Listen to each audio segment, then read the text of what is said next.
Hi అండి. అందరికీ నమస్కారం. కాంట్రాక్ట్ ఔట్‌సోర్సింగ్ ఉద్యోగులకు సంబంధించి ఒక ముఖ్య అప్డేట్ అయితే రావడం జరిగిందండి. ఇక విషయంలోకి వెళ్తే తెలంగాణ ప్రభుత్వం కీలక నిర్ణయం తీసుకుంది. ఉద్యోగుల జీతాలు చెల్లింపు పైన స్పష్టమైన మార్గదర్శకాలతో ఉత్తర్వులు జారీ చేసింది.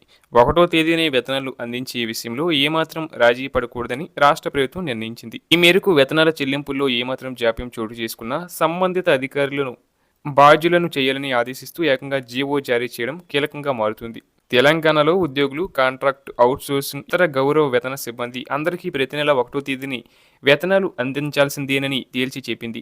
రాష్ట్ర ఆర్థిక శాఖ ముఖ్య కార్యదర్శి సందీప్ కుమార్ సుల్తానియా ఈ మేరకు ఉత్తర్వులను జారీ చేశారు.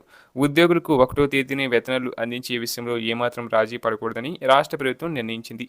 ఈ మేరకు వేతనాల చెల్లింపుల్లో ఏమాత్రం జాప్యం చోటు చేసుకున్న సంబంధిత అధికారులను బాధ్యులను చేయాలని ఆదేశిస్తూ ఈ ఉత్తర్వుల్లో స్పష్టత ఇచ్చింది.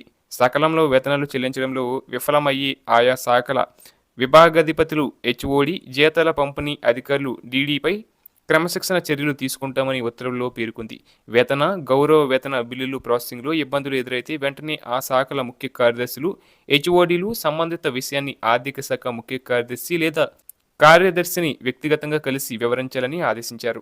కాంగ్రెస్ అధికారంలోకి వచ్చిన తర్వాత ప్రభుత్వ ఉద్యోగులకు ప్రతి నెల 1వ తేదీనే వేతనాలు చెల్లిస్తామని ప్రకటించింది.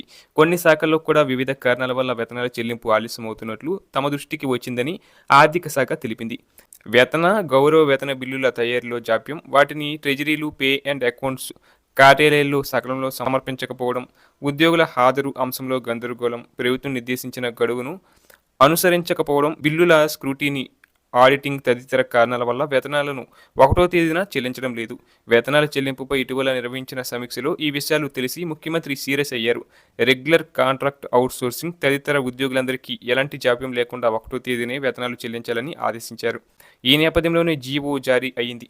అన్ని ప్రభుత్వ శాఖలు, గ్రాంట్ ఇన్ ఎయిడ్ సంస్థలు, యూనివర్సిటీలు, కార్పొరేషన్లు, సొసైటీలు కూడా 1వ తారీఖు నిబంధనను పాటించాలని ఆర్థిక శాఖ ముఖ్య కార్యదర్శి ఆదేశించారు.